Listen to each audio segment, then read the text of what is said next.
নির্দেশনা দিয়েছেন, এভাবে আপনারা সতর্ক থাকবেন। আমরা চাই যে অগ্নি সংযোগের মতো কোনো অনাকাঙ্ক্ষিত ঘটনা না ঘটুক।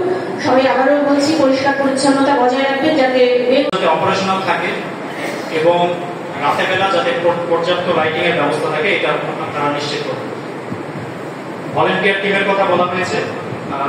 ভলেন্টিয়ার টিম সকল মন্দিরে অ্যাক্টিভ রাখার চেষ্টা করবেন এবং যেসব মন্দিরে বিশেষ করে বেশি ভিড় হতে পারে সেসব মন্দিরের ক্রাউড কন্ট্রোলের জন্য স্বাস্থ্য কমপ্লেক্সের ইমার্জেন্সি সার্বক্ষণিক আপনাদের যে কোনো সেবায় নিয়োজিত থাকবে।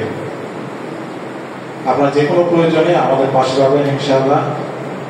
এর সাথে সাথে আমার কিছু অবজার্ভ, যেন তারা ওইটুকু কনসিডার করে যে মাছ বাদেই তাদেরও খেতে হবে। বিষয়টাই একটা।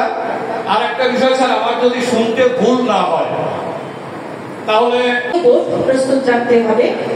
পূজা মণ্ডপ সমূহে ধারণ ক্ষমতার তুলনায় আলোকসজ্জা বেশি হলে অবশ্যই পল্লী বিদ্যুৎকে অবহিত করতে হবে এবং পূজা মণ্ডপ এলাকায় মোটর সাইকেলের বহর নিয়ন্ত্রণে রাখতে অধিক সংখ্যক চেকপোস্ট স্থাপন করতে হবে। প্রয়োজনীয় সংখ্যক নিশ্চিতকরণে আইন শৃঙ্খলা রক্ষাকারী বাহিনীকে প্রয়োজনীয় পদক্ষেপ গ্রহণ করতে হবে এবং নিরাপত্তার স্বার্থে সহজে যোগাযোগ করা যায় এমন জায়গায় পূজা মণ্ডপ স্থাপন শান্তিপূর্ণভাবে সম্পন্ন করতে প্রয়োজনীয় সকল পদক্ষেপ গ্রহণ করা হবে এবং পূজা মণ্ডপে নিরাপত্তা নিশ্চিত করতে আইন শৃঙ্খলা বাহিনীকে সাদা পোশাকে পুলিশ মোতায়েন, পুলিশি টহল এবং গোয়েন্দা তৎপরতা বৃদ্ধির জন্য বিএনপি কর্তৃক আয়োজিত গত কয়েকদিন আগে আমরা একটা মনিটরিং সেল তৈরি করেছি।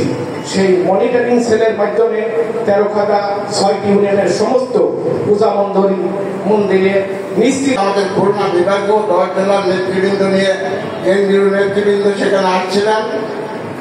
আমাদের বিভিন্ন রকম নির্দেশনা দিয়েছেন যে এই